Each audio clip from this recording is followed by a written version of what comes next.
বন্ধুরা, নতুন একটি চাকরি খবর নিয়ে এই মুহূর্তে আপনাদের সামনে হাজির হলাম। তো আজকে যে চাকরি খবরটি নিয়ে এসেছি, এটি পশ্চিমবঙ্গের গ্রামে গ্রামে কর্মী নিয়োগের বিজ্ঞপ্তি প্রকাশ করা হয়েছে। মোটামুটি 3টি রিক্রুটমেন্ট ছাড়া হয়েছে। আমি প্রত্যেকটি রিক্রুটমেন্ট আপনাদের দেখাবো। এবং এখানে যোগ্যতা শুধুমাত্র মাধ্যমিক পাস করে থাকলে আবেদন করতে পারবেন এবং নিজের গ্রামে চাকরি করার সুবর্ণ সুযোগ পাবেন এখানে। এবং আরেকটি গুরুত্বপূর্ণ তথ্য, এক্ষেত্রে আবেদনের জন্য কোনো রকম ফি দিতে হবে না, বিনামূল্যে আবেদন করতে পারবেন। তো অফিসিয়াল নোটিফিকেশনগুলি দেখে নিব, তার আগে বলে রাখি, যদি চ্যানেল নতুন ভিউ করে থাকেন চ্যানেলটি সাবস্ক্রাইব করে নেবেন, পাশে বেল আইকনটিতে সেটা ক্লিক করে নেবেন, কারণ এই চ্যানেলের মধ্যে প্রতিনিয়ত সরকারি চাকরির খবর এবং তার পাশাপাশি বিভিন্ন ধরনের আপডেট দেওয়া হয়ে থাকে। তো চলুন শুরু করি।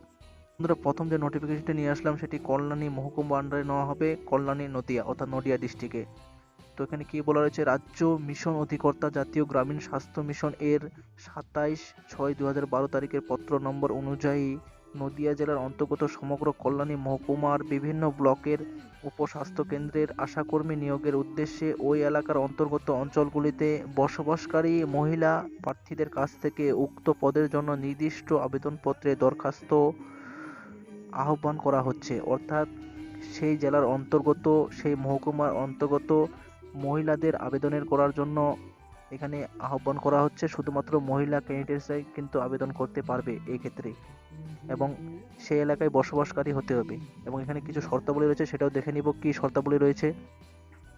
তো প্রথমত, কেবলমাত্র বিবাহিতা, বিধবা কিংবা আদালত কর্তৃক ডিগ্রি মূলে বিবাহ বিচ্ছিন্ন মহিলাই আবেদন করতে পারবেন।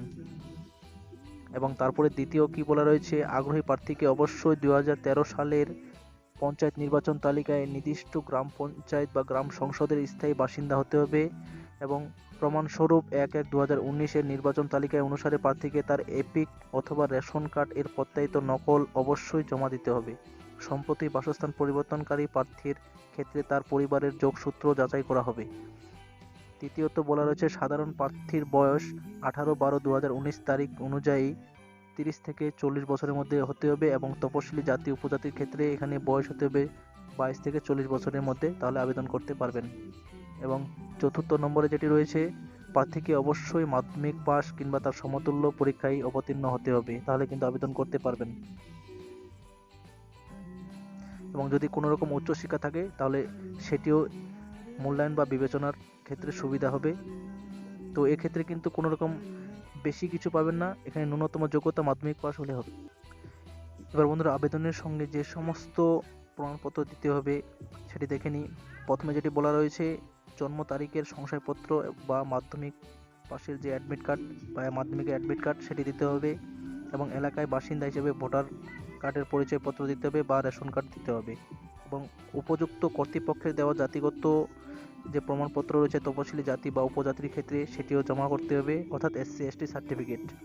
এবং মাধ্যমিক বা তার সমতুল্য পরীক্ষার মার্কশিট দিতে হবে। উপযুক্ত কর্তৃপক্ষের দেওয়া গ্রেড 1 গ্রেড 2 স্বনির্ভর গোষ্ঠীর সদস্য যদি হয়ে থাকেন তাহলে সেক্ষেত্রে তার প্রমাণপত্র দিতে হবে। এবং প্রার্থীর স্বাক্ষর সহ 2 কপি পাসপোর্ট সাইজের ফটো দিতে হবে, এবং সেটি হবে রঙিন। বিবাহিত মহিলাদের ক্ষেত্রে ঘোষণাপত্র দিতে হবে, এবং 17 টাকা ডাক টিকিট সহ নিজ ঠিকানায়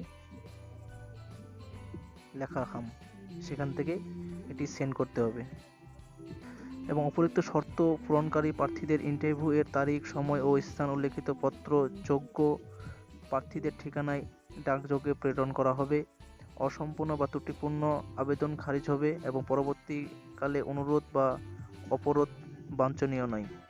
এবং আবেদনপত্র জমা দেওয়ার স্থান, সেটি এখানে বলা আছে সংশ্লিষ্ট সমষ্টি উন্নয়ন আধিকারিকের অর্থাৎ বিডিও অফিসে সেটি জমা করতে হবে। এবং আবেদনপত্র সংশ্লিষ্ট বিডিও অফিসে নির্ধারিত কাউন্টারে সরাসরি জমা করতে হবে, অর্থাৎ সরাসরি অফলাইনের মাধ্যমে ফর্মটি বিডিও অফিসে জমা করতে হবে। এবং আবেদনপত্র জমা দেওয়ার শেষ তারিখ 13/1/2020 বিকেল 4টার মধ্যে জমা করতে হবে।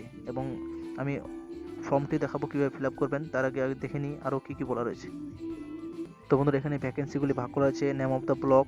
প্রথম হচ্ছে হরিণঘাটা ব্লক, এখানে একটি ভ্যাকেন্সি রয়েছে এবং জিপির নাম হচ্ছে বিরোহী 2।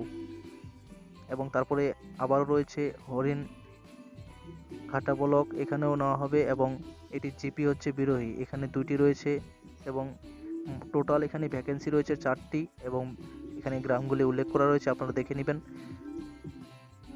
তো বন্ধুরা এটিও কিন্তু কল্যাণী মহকুমা আন্ডারে নেওয়া হবে।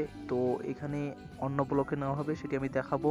তো তার আগে বলে রাখি, এই যে শর্তাবলী রয়েছে এখানে এবং আগের শর্তাবলী কিন্তু একই রকমের, সেই জন্য আমি এই শর্তাবলীগুলো উল্লেখ করছি না, আপনারা সেটি দেখে নেবেন। এখানে খালি ভ্যাকেন্সিগুলি দেখে নেব, কোথায় কোথায় কোন ভ্যাকেন্সি রয়েছে, অর্থাৎ এখানে কল্যাণী ব্লকের আন্ডারে নেওয়া হবে। তো টোটাল 3টি ভ্যাকেন্সি রয়েছে এবং এখানে সেন্টারগুলি উল্লেখ করা রয়েছে, আপনারা দেখে নিতে পারেন, এবং জিপিও উল্লেখ করা হয়েছে কোন জিপিতে কোন সেন্টারে নেওয়া হবে, তো সেটিও আপনারা দেখে নিতে পারেন। তো পরবর্তী যে নোটিফিকেশনটি সেটাও দেখে নিব। তো বন্ধুরা এটিও কিন্তু কল্যাণী মহকুমা আন্ডারে নেওয়া হবে, কিন্তু এখানে অন্য ব্লকে নেওয়া হচ্ছে, সেটিও দেখে নিই কোন কোন ব্লকে। এখানে চাকদাহা ব্লকে নেওয়া হবে এবং এখানে জিপির নাম উল্লেখ করা হয়েছে দেউলি এবং টাতলা 2। তো এই জিপিতে নেওয়া হবে, যারা এই জিপিতে বিলং করেন অবশ্যই আবেদন করবেন। তো এখানে টোটাল ভ্যাকেন্সি রয়েছে 2টি এবং এর ফর্ম কী হবে, 3টির ক্ষেত্রে ফর্ম কিন্তু একটি, তো ফর্মটিও দেখে নিব এবং তার সাথে একটা সেলফ ডিক্লারেশন দিতে হবে, সেটিও দেখে নিব। তো বন্ধুরা আপনাদের সামনে নিয়ে এসেছি অ্যাপ্লিকেশন ফর্মটি। এই ফর্মটি পূরণ করতে হবে এবং পূরণ করার পর নিজস্ব যে বিডিও অফিস রয়েছে সেখানে গিয়ে জমা করতে হবে, অর্থাৎ ব্লক অফিসে জমা করতে হবে। তো আপনারা নিজস্ব যে নাম ঠিকানা সেটি পূরণ করে তার সাথে একটি সেলফ ডিক্লারেশন রয়েছে, সেটিও দেখাবো। তো ফর্মটি আপনারা দেখে নেবেন, ডেসক্রিপশন লিঙ্ক দেওয়া থাকবে, সেখান থেকে ডাউনলোড করতে পারবেন। তো দেখে নিব সেলফ ডিক্লারেশন ফর্মটি। তো এখানে সেলফ ডিক্লারেশনের জন্য নিজের নাম, স্বামীর নাম বা ঠিকানা সমস্ত কিছু পূরণ করার পর সিগনেচার করবেন এবং তারপরে এটি তার সাথে অ্যাটাচ করে অফলাইনের মাধ্যমে নিজের যে বিডিও অফিস সেখানে জমা করতে হবে। এবং বন্ধুরা এরপরও যদি কোনো কিছু জানা থাকে কমেন্ট বক্সে জানাবেন। Thank you.